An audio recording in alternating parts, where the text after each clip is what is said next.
Have you ever wondered how to calculate the square root of a matrix? Or perhaps it's exponential?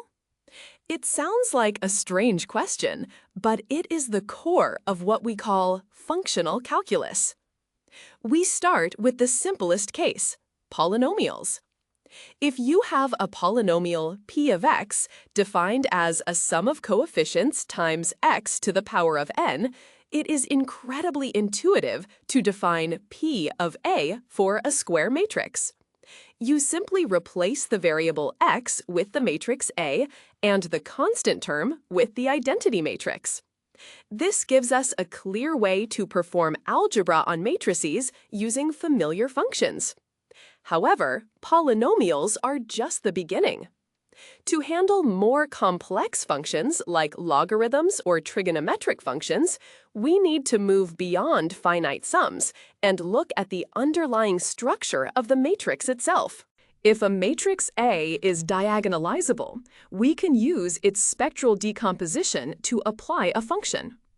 Suppose A equals P times D times the inverse of P, where D is a diagonal matrix containing the eigenvalues. In this case, it is very reasonable to define f of A as P times f of D times the inverse of P. Here, f of D is just the diagonal matrix where the function f is applied to each eigenvalue individually. This method is elegant and coincides with our polynomial definition. But there is a catch. Not all matrices are diagonalizable, and even for those that are, numerical errors can make this approach unstable if the eigenvectors are poorly conditioned. If a matrix is almost non-diagonalizable, calculating its eigenvectors becomes a bad idea because small errors lead to massive inaccuracies. We need a more robust definition. The next natural step is to use power series. If a function f is analytic, meaning it can be represented by a power series with a radius of convergence r, we can define f of a as the infinite sum of a sub n times a to the power of n. This works perfectly as long as the norm of the matrix A is strictly less than the radius of convergence. This definition allows us to define the famous matrix exponential, which is the sum of a to the power of n divided by n factorial. This exponential is vital for solving systems of linear differential equations. However, we must be careful. Matrix algebra is non-commutative. Unlike scalar numbers, the exponential of a plus b is only equal to the exponential of a times the exponential of b if a and b commute. This highlights the unique challenges of matrix-based functions. To go even further, we turn to complex analysis. We introduce a fundamental tool called the Resolvent operator, denoted as R of z. For a square matrix A, the resolvent is defined as the inverse of the quantity z times the identity matrix minus A. This operator is a holomorphic function on any open set in the complex plane that does not intersect the spectrum or the set of eigenvalues of A. By studying the resolvent, we can understand how a matrix behaves across the entire complex plane.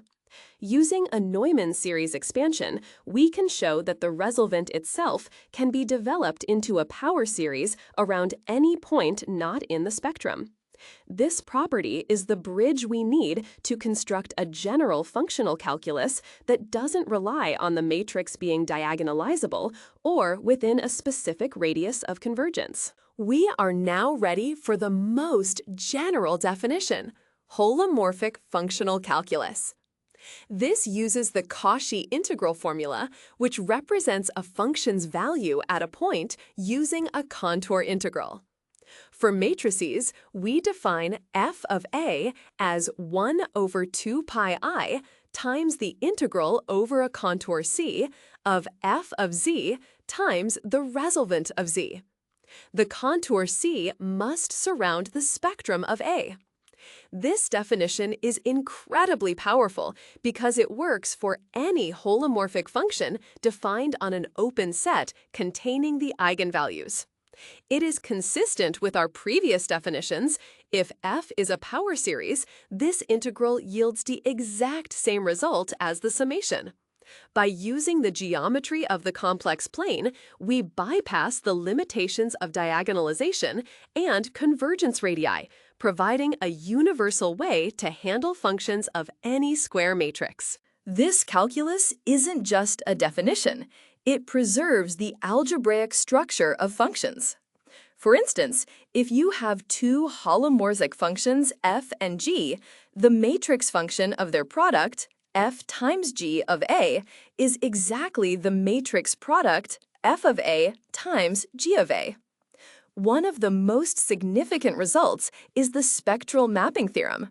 It states that the spectrum of the matrix f of a is exactly the set of values obtained by applying the function f to the original eigenvalues of a. In other words, if lambda is an eigenvalue of a, then f of lambda is an eigenvalue of f of a. This theorem allows us to track how the soul of a matrix transforms under any complex function, ensuring that our abstract definitions remain grounded in the fundamental properties of the matrix's spectrum. From simple polynomials to complex contour integrals, we've seen how functional calculus provides a rigorous way to treat matrices like scalar numbers. We've touched on the matrix exponential, the Resolvent operator, and the power of complex analysis in linear algebra. These tools are indispensable in fields ranging from quantum mechanics to control theory and numerical analysis. As you explore further, you might encounter the Lie-Trotter formula for non-commuting matrices, or the Cayley-Hamilton theorem, which states that every matrix satisfies its own characteristic equation. Functional calculus is a deep and beautiful subject that bridges the gap between discrete matrix operations and continuous functional analysis. What function will you apply to your next matrix?